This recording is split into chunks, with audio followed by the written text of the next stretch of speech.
자, 정치부 기자들의 생생한 목소리를 직접 들어봅니다. 반장 대 부반장, 한국일보 여당 반장인 이성택 기자, 어서 오세요. 안녕하십니까. 경향신문 야당 부반장 박순봉 기자, 어서 오세요. 네, 안녕하세요. 예, 자, 검찰 인사 얘기부터 해야겠죠. 네. 검찰 인사 얘기를 이 코너 전에 여러 번 했으니까 그러면 네. 어떻게 보세요? 정치권에서 이제 검찰에선 소환 조사 물 건너갔다 이렇게 보시는 건가요? 김건희 여사 특검 전에는? 소환 조사 자체가 물 건너 그렇게까지 보는 건 아닌 것 같습니다. 예. 어떻게 전망하세요? 수사 과정은? 이제 그 수사 과정에 대한 평가는 이제 예. 여당 야당이 많이 예. 갈렸는데 이제 전망에 대해서는 이렇게 보는 사람들이 있는 것 같습니다. 예. 이제 제가 오늘 취재를 하다가 그 기사도 썼지만 예. 김웅 의원이 이제 그 부장검사 출신이기 때문에 검찰 돌아가는 생리를 굉장히 잘 알고 있지 않습니까? 이제 김웅 의원이 하는 말이 이게 그 본인이 보기에는 이게 대통령이 그 송경호 지검장이 좀 부담이 돼서 인사를 교체를 했는데 네. 새로운 그 이창수 지검장이라는 분도 그렇게 입안에 혀처럼 움직이지는 않을 것이다 이렇게 예. 전망을 좀 했습니다. 왜냐하면은 그렇습니까? 본인도 예. 살아야 되고 조직도 살아야 되기 때문에 아무래도 그렇게 소환 조사를 뭉개고 가지는 않을 것 같다 이렇게 예측을 하더라고요. 그래요? 근데 이제 예. 뭐 김웅 의원의 전망입니다만 예. 그렇게 얘기를 했습니다. 예, 박순봉 기자 어떻게 보세요?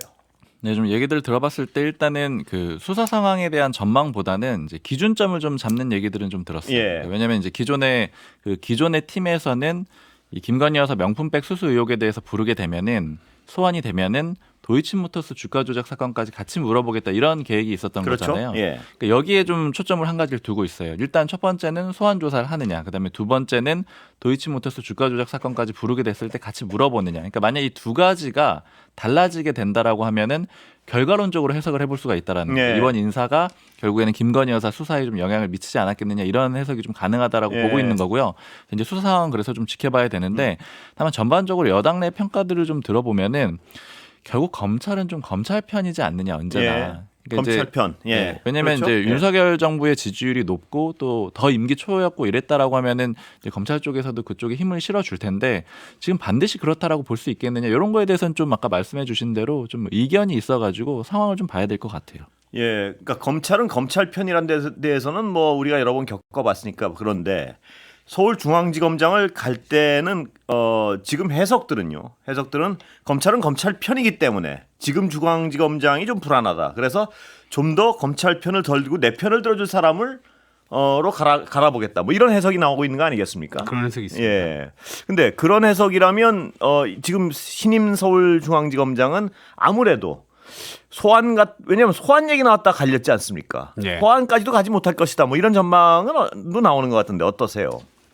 소환을 어떻게 할지 그 서면으로 할 수도 있고 뭐 이렇게요. 방문으로 예. 할 수도 있고 소환이 있는데 예. 뭐 그거는 여러 가지 택할 수 있을 것 같습니다. 그때 뭐 근데 여러 이제 가지 좀 상황을 자극적인 소환은 안 할 것 같다는 전망이 많아서 이제 뭐 제가 카메라 플래시가 예. 터지고 이런 예. 것은 좀 다를 수도 있을 거라는 생각은 듭니다. 예. 김건희 여사 수사 관련해서 뭐 대통령실에서 경로했다. 또 경로 얘기 나오던데 좀 들으신 게 없습니까 혹시? 그리고 경로라고까지는 정확히는 모르겠습니다만 아무래도 천하람 이제- 예. 개혁신당 강선인 얘기예요. 예. 예. 그렇게 이제 천하람 그 의원 당선자가 그렇게 얘기를 한 건 저도 들었습니다. 근데 이제 그 대통령의 기본적인 스탠스는 9일의 기자회견에 잘 좀 나타나 있다고 예. 보입니다. 이제 도이치모터스 주가 조작 연루 의혹 사건이랑 이제 명품백 수수 의혹 사건 이제 두 가지 갈래 아니겠습니까? 근데 이제 도이치모터스 주가 조작 연루 사건에 대해서는 문재인 정부 당시에 2년 동안 탈탈 털었는데 뭐가 나온 게 예. 있느냐 이렇게 언급을 했었고 예.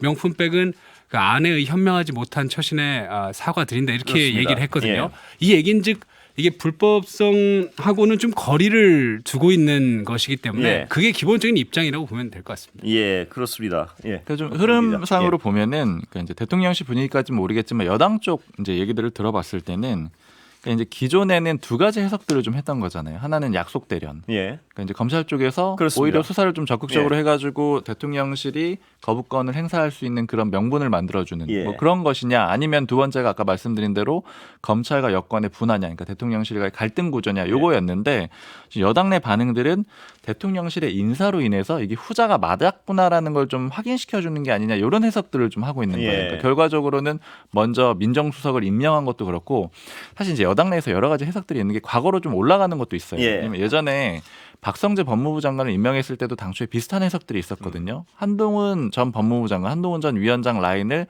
정리하기 위해서 그러니까 이원석 총장하고 한동훈 전 위원장이 가깝다라고 보고 둘이 동기잖아요. 27기로 예. 사법연수원 동기인데 10기수 선배인 사람을 법무부 장관으로 보낸 거는 결국에는 한동훈 전 법무부 장관 라인을 정리하려고 한다 이런 의혹이 있었고 네. 그다음에 이번에도 민정수석을 새로 임명을 할 때 이제 박성재 법무부 장관보다 한 기수 후배예요. 그러니까 결국 이 얘기는 이원석 총장보다 9기수 선배라는 얘기가 되는 거거든요. 이건 역시도 또 역시 검찰 인사 힘을 행사하려는 것 아니냐 이런 해석들이 있었는데 네. 결과론적으로는 그 민정수석 임명할 때 이제 민심소통이라고 했지만 바로 곧바로 인사가 벌어진 거잖아요. 네. 그러다 보니까 지금 결과적으로는 이게 다 그러니까 검찰과 용산 간의 갈등 구조가 있는 것이다. 이걸 좀 확인시켜 주는 게 아니냐 이런 네. 해석들이 좀 많아요. 이성택 기자는 어떻게 보세요? 그렇게 지금 그렇게 보는 그 이제 약속대련이냐 예. 갈등이 표면화한 예. 것이냐 이렇게 있었는데 아무래도 이제 검찰은 검찰 편이다라는 데 조금 그 힌트가 있을 것 같습니다. 예. 검찰이라는 데는 어쨌든 정권은 유한하지만 검찰이라는 조직은 계속 간다 이런 말이 있지 않습니까? 예. 그런 과정에서 어느 정도 본인들의 존재감도 좀 살려야 되고 조직으로서 생존 이유, 존재 이유를 증명해야 되는 부분이 있기 때문에 그런 면에 있어서 대통령실과 검찰이 100% 서로 신뢰할 수는 없는 어떤 그 약간 불신의 골이 예. 좀 있어 보입니다. 예, 그 불신의 어쩔 수 없는 불신. 그러니까 네, 신뢰의 한계가 있겠죠. 어쩔 수 없이 지금 상황에서는. 대통령도 특히나 이제 그 검찰의 생리를 더 잘 알고 있기 때문에 그렇죠. 오히려 더 또 본인이 한 일이 있고요. 예, 뭐 그렇게 과거에, 볼수 있을 예. 것 같습니다. 자, 여당 황무여 비대위 어떻게 보세요? 친윤 일색이다, 친윤 비대위다. 이제 친윤 비대위다라는 말에 대해서는 그 비대위에서도 그 자체를 부정하기는 어려울 겁니다. 네. 그래서 하는 말이 이제 친윤 뭐 친윤이니 비윤이니 이런 말을 좀 쓰지 말아달라 이렇게 요청할 정도로 그렇게 예. 얘기를 했고 실제로 이제 그 총선 참패 이후에 당 내에서도 그 수도권 낙선자랄지 당에 정말 아픈 얘기를 하는 사람들이 꽤 있었습니다. 근데 네. 이제 그런 분들을 좀 더 많이 모실 수 있지 않았냐 이런 비판들이 있는 거는 사실이고요. 다만 이제 이번 비대위가 이제 2달짜리 단기 비대위 네. 아니겠습니까? 이제 수습하는 비대위인데 이 예고편이 본편을 좀 압도하면 안 된다. 네. 이런 시각에서 좀 봐주고 넘어가는 것도 있는데 다만 이제 마음에 걸린다라고 말씀하시는 분들은 이게 또 개혁이라는 거, 쇄신이라는 게 다 타이밍이 있는 거거든요. 근데 전당대회 하는 7월, 8월로 가면은 민주당 원구성이 이미 됐고 국회가 개원한 이유기 때문에 민주당하고 아마 치열하게 그 다투는 과정이라서 예. 그때는 쇄신 분위기가 살기보다는 오히려 우리가 일치단결해서 그 거대 야당하고 싸워야 된다 이런 말이 나올 수 있기 때문에 그 쇄신의 적기를 좀 우리가 놓칠 수 있는 거 아니냐 이런 우려도 있습니다. 예. 제가 좀 이렇게 취재하면서 느끼는 거는 그러니까 이제 언론사들이 비판하는 정도보다는 국민의힘 내부에서는 좀 민감도는 좀 떨어져요. 예. 왜 그러냐면은 그러니까 언론사들은 대부분 이제 친윤 일색이라고 강하게 좀 비판을 했는데 국민의힘 내에서는 이게 이제 아까 말씀하신 대로 2달짜리 비대위이기 때문에 그렇게 중요하지는 않다라는 그런 인식들이 좀 네. 있습니다. 그리고 특히 다만 중요한 부분은 룰 결정하고 그다음 룰 결정하는 거죠. 시기를 언제 네. 할 거냐, 그다음에 당원과 국민 비중을 어떻게 할 거냐 요 문제인데 그 문제도 그렇게 이제 친윤이라고 해서 이 문제가 단순하지는 않을 거라고 보고 있어요. 네. 그러니까 무슨 얘기냐면 예를 들어서 지금 이제 당심 100%로 하면 누가 유리하냐, 아니면 뭐 민심을 50% 반영하면 누가 유리하냐 이런 문제잖아요. 근데 50% 반영하게 되면 뭐 유승민 전 의원이 더 유리할 것이다. 100%로 하게 되면 뭐 한동훈 전 위원장이나 나경원 전 의원이 유리할 것이다. 예. 이렇게 얘기들을 하는데 이 후보들 중에 친윤이라고 할 수 있을 만한 사람이 없다라는 예. 거예요. 그러니까 그러다 보니까 이 룰 결정하는 것도 그렇게 뭐 친윤계가 힘을 써야 되는 구조냐. 그러니까 이게 엄청나게 민감하지는 않다라고 좀 보는 그런 그림이 있습니다. 예. 용산에서는 요번 어떤 전당대회에서는 정말 영향력을 발휘할 생각이 없다. 뭐 이렇게 얘기하는 사람도 있습니다. 맞습니까? 저는 뭐 그러기는 어려울 거라고 네. 봅니다. 이게 당정 관계라는 것이 그렇게 그 관망만 하고 있을 정도로 만만한 것이 아니기 때문에 꼭 그게 좋지도 않고요. 네. 그렇기 때문에 당연히 굉장히 촉각을 곤두세우고 있는 근데 상황이 지금 맞습니다. 박순봉 기자 말씀하셨지만 딱히 당대표 후보 중에 이렇게 용산에서 썩 땡겨 할 만한 후보가 아직까지는 안 보여요. 아 그렇죠. 근데 예. 이제 또 개개인의 캐릭터일 수도 있겠지만 예. 그 개인이 친윤이냐 비윤이냐 이런 것도 있겠지만 그보다 더 결정적인 요인은 그 당 대표로 나서는 사람이 과연 대권을 꿈꾸는 사람이냐 예. 아니면은 당 대표 정도 수준에서 만족할 사람이냐 이거에 따라 또 다릅니다. 왜냐하면 이제 정권 후반으로 갈수록 대권 후보인 당 대표는 굉장히 그 현 정부와는 각을 세우면서 차별화를 하려고 그럴 수밖에 예. 없거든요. 야당만큼이나 더 세게 공격을 할 수 있기 때문에 그런 면에서 두드러지는 대권 주자 당 대표는 좀 부담스러워하는 그런 부분들도 있습니다. 이번 전당대회 상황이 좀 완전히 달라졌다 이렇게 좀 국민의힘 사람들이 보는 게 예. 뭐냐면요. 지난번에 비대위원장으로 한동훈 전 위원장을 임명을 사실상 뭐 이게 추진을 한 거잖아요. 예. 근데 요번에는 한동훈 전 위원장에 대한 비토가 가장 강할 거라는 거예요. 아, 그래요? 아까 말씀드린 네. 후보군들이 있잖아요. 네. 다들 용산의 비운이라고 비토가 가장 강할 것이다. 다들 비운이라고 할 수 유승민 있고 의원보다도요. 그런 얘기들을 하는 사람들이 아, 많아요. 그래요? 왜냐하면 유승민 전 의원을 예. 가장 싫어하는 거는 이제 기존에 맞는데 지금 시점에서 누가 제일 싫을 거냐라고 네. 하면은 한동훈 전 위원장이 더 싫을 수 있다라는 거예요. 아, 왜냐하면 그건 정말 궁금하네요, 가까웠다가 그 속마음이. 가까웠다가 멀어졌기도 예. 했고 그 다음에 최근에 뭐 오찬을 거부했고 이런 상황들을 쭉 봤을 때는 오히려 거기에 대한 비토가 더 강할 수 있다라는 거고 그 다음에 당에서 봤을 때 유승민 전 의원은 물론 이제 민심의 비중이 높아질수록 가능성은 있겠지만 실제로 당원 지지가 많이 나올 거에 대해서는 좀 의구심들이 예. 많아요. 그러니까 즉 이 얘기는 엄청나게 강력한 후보로 보지는 않는다라는 거죠. 그러니까 파급력은 향후에 민심 몇 퍼센트 얻는다 이렇게 하면 네. 이제 그 커질 수 있는 그런 그림은 있으나 실제 당락을 좌우할 정도의 득표가 나오지는 않을 거라고 보거든요. 그렇게 되면 누굴 제일 견제할 거냐? 네. 오히려 한동훈 전 한동훈 위원장일 전 수도 위원장이. 있다. 근데 그러니까 문제는 이런 것들이 한동훈 있어요. 전 위원장 나옵니까? 그 저도 예. 맨날 그 매일매일 체크를 하는 예. 부분인데요. 이제 그 나온다라는 최종 결심은 본인이 하는 문제이기 때문에 그걸 이제 뭐 남들이 미리 알기는 어렵고요. 다만 이제 나올 만한 여건, 예. 객관적인 여건의 조성에 있어서는 점점 좀 무르익고 있다 이렇게 판단을 해도 될 것 같습니다. 예. 왜냐하면 이제 주변에서 그동안 이제 이철규 의원이나 이런 그 친윤계 의원들이 나오면 안 된다 이런 좀 불가름을 많이 펴다가 요즘에는 조금 그렇습니까? 이제 상황이 좀 달라졌습니다. 전당대회 시기에 상관없이 나옵니까? 예를 들어 뭐 8월 이후에 나오면 한동훈 위원장은 100% 나오고 그 전에 하면 안 나올 수도 있다 뭐 이런 분석도 있었는데. 그러니까 사실 뭐 하나 때문에 나오고 안 나오고 이렇게 결정하지는 않을 것 같은데 그러니까 저도 뭐 한동훈 전 위원장의 입장을 직접 들어보진 못했지만 그냥 국민의힘 전반적으로 얘기 들어봤을 때 나올 가능성이 높다라고 보는 그래요? 게 지금 흐름상으로 괜찮다라고 보는 거예요. 그러니까 몇 가지 요소가 있는데 일단 첫 번째는 지금 이제 그 총선 이후에도 계속 윤석열 정부에 대한 비판적인 얘기들이 야당에서 많이 나오잖아요. 그럼 한동훈 전 위원장이 전당대회에 나올 수 없는 이유 중에 하나는 총선 참패의 책임 때문이거든요. 그렇습니다. 근데 그 참패의 책임이 누구한테 있느냐라고 했을 때 첫 번째가 한동훈 전 위원장이냐 아니면 윤석열 대통령이냐 여기에 대해서 당원들이 평가가 좀 다양할 수 있다라는 거예요. 그렇죠. 꼭 한동훈 전 위원장 때문만은 아니야. 이런 여론이 좀 생길 수가 있다라는 게 한 가지가 있고요. 그다음에 두 번째 요소는 이거는 이제 좀 그 정치권 트렌드라고 할까요? 그러니까 최근에 보면은 뭐 참패를 하고 이러더라도 잘 이렇게 잠적하거나 뭐 유학하거나 이런 그림은 좀 많이 사라졌어요. 이건 그래요? 옛날에 일종의 공식이었잖아요. 그러니까 크게 지고 나면은 잠적해가지고 뭐 이제 산에 가거나 아니면 절에 가거나 그렇습니다. 한다면 이제 뭐 예. 수염 좀 기르고 예. 누가 찾아가서 국민들이 원합니다 해서 예. 나오거나 아니면 뭐 트렌드는 유학을 확실히 가거나. 바뀐 것 같아요. 어제 그 뭐 고양이 옷 입고 이렇게 책 읽고 하는 거 보면. 네, 예. 그 이재명 대표도 가장 대표적으로 그랬죠. 예. 대선에서 지고 나서 바로 당 대표 선거에 나왔었잖아요. 그러니까 이게 뭐 전반적인 사회 흐름일 수도 있는데 좀 속도가 빨라지고 하다 보니까 안 나오게 되면은 잊혀질 가능성이 높기 때문에 아마 이제 그 도서관에서 찍히고 이런 네. 것들도 그런 점을 좀 의식한 거라고 본다면 그렇다라면 전당대회도 나올 가능성이 높지 않겠느냐 이렇게 예. 본다라는 거죠. 시간이 지날수록 나올 것이라는 쪽의 관측이 점점 더 강해지는 건 분명한 팩트인 것 같아요. 보면. 예. 그 저는 그건 좀 주목해 볼 만한 것 네. 같아요. 원희룡 전 장관하고 또 만났잖아요. 예. 그러니까 이제 이 원희룡 전 장관은 어떻게 움직일까 이거 좀 주목이 많이 돼서 이제 이래저래 좀 물어봤는데 이게 다 추정, 그러니까 예측이긴 한데요. 예. 원희룡 전 장관이 그나마 이제 그 용산의 마음을 좀 이렇게 수용할 대변하는. 수 있는 그렇죠. 그런 당대표 후보군으로 그러네요. 가능하지 않겠느냐 이런 추정이 있는데 왜냐하면 이제 원희룡 전 장관 본인이 할 수 있는 그 역할들을 좀 따져보면은 총리는 지금 가능하지 않은 상태죠. 예. 왜냐하면 이제 이재명 대표랑 워낙 그 지역구에서 많이 다투기도 했고 야당의 수용이 필요하잖아요. 그리고 이제 다른 장관을 하기에도 좀 애매하죠. 이미 국토부 장관 한번 했고. 예. 그럼 자신의 정치 행보를 봤을 때는 결국 이제 전당대회를 좀 나올 가능성이 있지 않겠느냐. 왜냐하면 선택지가 마땅치 않고요. 근데 예. 그 와중에 여기서 이제 모두가 비윤 후보인데 친윤 후보 한 명 약간 나올 수 있는 그런 그림도 가능하다라는 거죠. 그러면 가상 대결로 원희룡, 유승민, 그다음에 한동훈 이렇게 나오면 누가 유리합니까 지금? 나경원 전 의원도 넣어야 될. 나경원 나경원, 당선인도 예. 넣어야 될 것 같습니다. 누구요? 나경원 당선인. 예, 그렇죠. 나경원 당선인. 예. 예.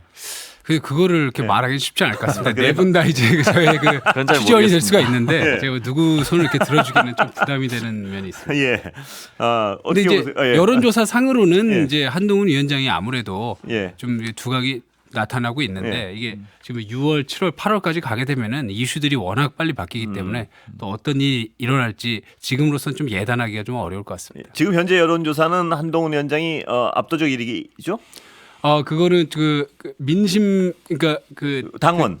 당원으로만 봤을 때는 압도적 1위고. 한동훈 위원장이 높게 나왔습니다. 그렇죠. 예. 박수보 기자는 혹시 누가 유리하다고? 사실 그냥 제 예측보다는 국민의힘 전반적으로 얘기했을 때는 한동훈 전 위원장이 이런저런 비율을 적용하더라도 좀 유리할 것 같다라는 얘기들이 좀 많아요. 왜냐면은 당심에서도 좀 유리한 면이 기본적으로 있고 그다음에 민심으로 간다고 하더라도 아까 말씀드린 반윤 프레임도 같이 갖고 있는 거잖아요. 그러니까 총선 책임이 있지만 동시에 윤석열 대통령이랑 맞서는 그림도 있어가지고 민심에서도 꽤 얻을 수가 있다. 이런 평가들이 좀 있고요. 그래서 한동훈 전 위원장이 유리하다 이런 얘기들을 하는데, 다음에 유승민 전 의원에 대한 이제 평가 중에 하나는 민심에서 그러니까 실제 되기는 좀 쉽지 않을 거라고 당내에서 많이 보지만 민심에서 굉장히 높은 수치를 혹시 기록을 한다면 그러면 이제 차기에 좀 다른 그림을 좀 만들어낼 수 있다. 지금 당신 100%면 가능성이 없다 이렇게 보시는 거 아니에요? 그렇게 되면 민심을 확인할 가능성이 없는 거죠. 그러니까 유승민 전 의원의 그 전당대회를 만약에 나온다라고 하면은 당내에서 현실적으로 좀 예측하는 거는 그러니까 당선보다는 민심 몇 % 반영이 되잖아요. 근데 거기서 수치가 나올 거 아니에요. 거기서 만약 압도적인 수치가 나와준다. 그러니까 비록 당선이 안 된다고 하더라도 그렇게 되면은 대선 때 향후에 그렇죠. 이 확장력이 있는 후보라는 점을 인식시킬 수가 있다. 그런 건 얻어갈 수 있다. 그래서 각자 원하는 것들이 좀 다를 수 있습니다. 유승민 전 대표도 나온다는 얘기를 한 적은 없죠 아직? 그렇죠. 확정적으로 얘기한 적은 없습니다. 이게 언제쯤 각자 어떤 포부를 밝힐까요? 이제 여러 가지 이제 그 먼저 아마 제일 먼저 얘기하지는 않을 것 같습니다. 서로 이제 뭐 어느 정도 눈치 싸움도 좀 할 것 같고. 근데 이제 제가 그 확인해 본 바로는 유승민 그 전 의원 같은 경우에는 좀 출마 쪽으로 많이 마음이 기운 것 같습니다. 왜냐하면 이제 그 본인이 얘기하는 그 보수 개혁이라는 가치가 지금만큼 이렇게 잘 홍보하기 좋은 타이밍이 없거든요. 전당대회라는 거는 그 당에 나아가야 될 방향을 서로 이제 비전을 제시하는 곳이고, 또 이제 이번에 그 보수가 좀 여러 가지로 이제 좀 재정립이 필요하다. 수도권 청년 뭐 중도의 마음을 사기 위해서 개혁이 좀 돼야 된다. 이런 말들이 많기 때문에 이제 유 전 의원이 만약에 안 나온다 그러면은 제가 보기에는 나오는 명분을 찾는 것보다는 안 나오는 명분을 찾기가 더 어려울 정도로 나올 가능성이 조금 더 커 보입니다. 제가 보기에는. 그러니까 노선 투쟁을 할 수밖에 없는 시기잖아요. 왜냐하면 지금 제가 지난주, 그러니까 지난번 방송 때도 한번 말씀을 드린 적이 있는데 대선 후보라고 하는 사람들의 측근 의원들을 보면은 거의 없어요. 그러니까 오세훈 서울시장 한 명도 없고요. 현역 당선인이. 홍준표 시장 한 명도 없고요. 한동훈 전 위원장은 몇 명 있을 것 같아요. 이제 공천 과정에서 일부 있을 것 같고 뭐 이렇게 하다 보면은 유승민 전 의원도 사실은 현역 당선인은 없는 상태고요. 거의 다 없는 무주공산 같은 그런 그림이라는 거죠. 이런 상황이었기 때문에 또 친윤계가 힘을 많이 쓸 수도 있었던 구조인데 결국 이 얘기는 향후에 뭐 대선이든 정치적 행보를 계속 노리는 사람이라면 지금 싸워야 되는 시점이라는 거죠. 그러니까 지금 나서가지고 싸우고 노선 투쟁도 하고 이래야지 다음 행보가 있을 수 있고 또 유리한 시점이기 때문에 좀 나올 가능성이 높지 않겠느냐 이렇게들 보는 겁니다. 아까 용산이 손 놓고 있지는 않을 거라고 이성택 기자 말씀하셨는데 용산의 영향력도 있나요? 그 전당대회 말씀이시죠. 그 영향력이라는 게 여러 가지로 그 작용될 가능성이 있는데요. 그 제가 이제 그 출입하는 기자들이 주목하는 부분 중에 하나가 지금으로서 아까 그 박 기자께서 그 친윤 후보가 없다 그랬지만 나타날 수가 있습니다. 지금 이제 뭐 그분들이 실제 출마하겠다는 의지를 밝혔다는 건 아닌데 뭐 가령 이철규 의원이랄지 윤재욱 전 원내대표랄지 불펜에서 몸을 풀고 있다 이렇게 봐도 될 정도로 그분들도 그 필요하면은 출격을 할 수도 있다 이렇게 보는 시각들이 꽤 있습니다. 그렇다면 그분들이 출격을 한다면 용산의 뜻과 어떤 공감을 하고 출격을 한다 이렇게 봐야겠죠. 당연히 그렇게 봐야 될 그 개연성이 좀 높을 것 같습니다. 그렇다면 또 용산에서 적극적으로 움직일 가능성도 배제할 수는 없고요.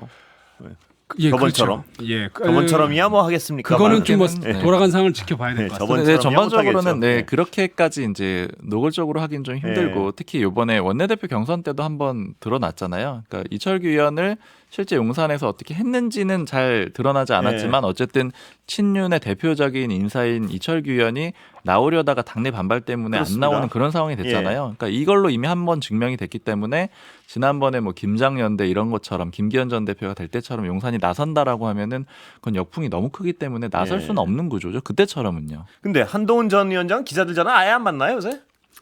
그 뭐 제가 다 확인해 본 건 네. 아니라서 기자들을 제가 조사해 본 건 아니라서 받는 기자는 항상 네. 받겠죠. 아 받아요? 받는 기사? 아니 뭐 그건 모르겠습니다. 기사 쓸 거 아니에요. 전화 통화를 하면 예. 통화하는 사람. 근데 그 직접적 워딩으로 쓰는 기사를 못 본 것 같아서요 별로. 예. 그 주로 이제 제가 듣기로는 텔레그램 소통을 많이 한다고 아, 알고 있고 텔레그램. 좀 단답식으로 이렇게 많이 한다고 알고 있는데 예. 다만 이제 그 뭐 검사 시절부터 뭐 다 알았던 됐어. 사람들하고 예. 예. 오늘 여기까지 듣겠습니다. 이성택 한국일보 기자, 박순봉 경향신문 기자였습니다. 감사합니다. 감사합니다.